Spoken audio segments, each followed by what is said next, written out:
Okay, I'm going to show you how to do the proper kettlebell swing, as well as the most common errors I see with the kettlebell swing. The first thing you want is your feet about shoulder width apart, and then your toes just slightly flared outward.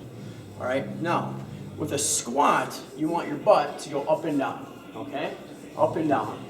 With a kettlebell swing, your butt or your hips go back and then forward, back and then forward. When you go back, the outsides of your forearms should hit your inner thigh. If you hit your inner thigh, it prevents you from going and bending too far. So just hips back, boom, explode up. Hips back, explode up. Now kettlebell swing, it's all from the hips, all right? So when you load up, your hips are going back and propelling your arms forward. It's exploding up. One of the most common mistakes I see is people will go in slow motion and they'll just use their shoulder muscles to lift the weight up.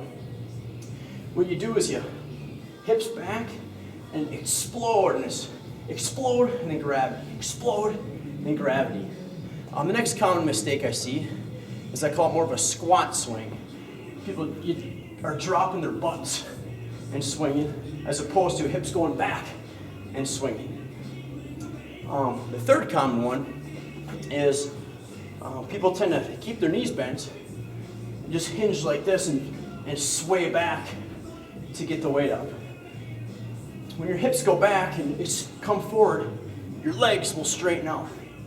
Just like this. If you feel yourself going back, you know you're doing it incorrectly.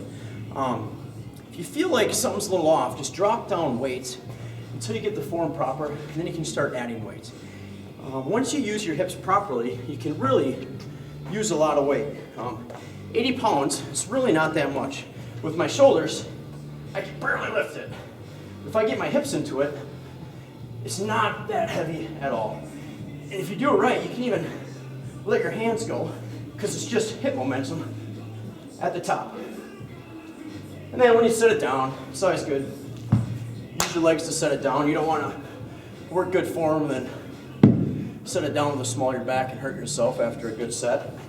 If you ever have any questions or feel uncomfortable, don't hesitate to ask a trainer. That's what they're there for.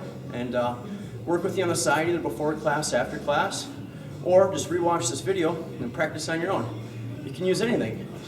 Holding your hands, hips back, arms hit your thighs, boom, explode forward. Whew, that little bit got me breathing.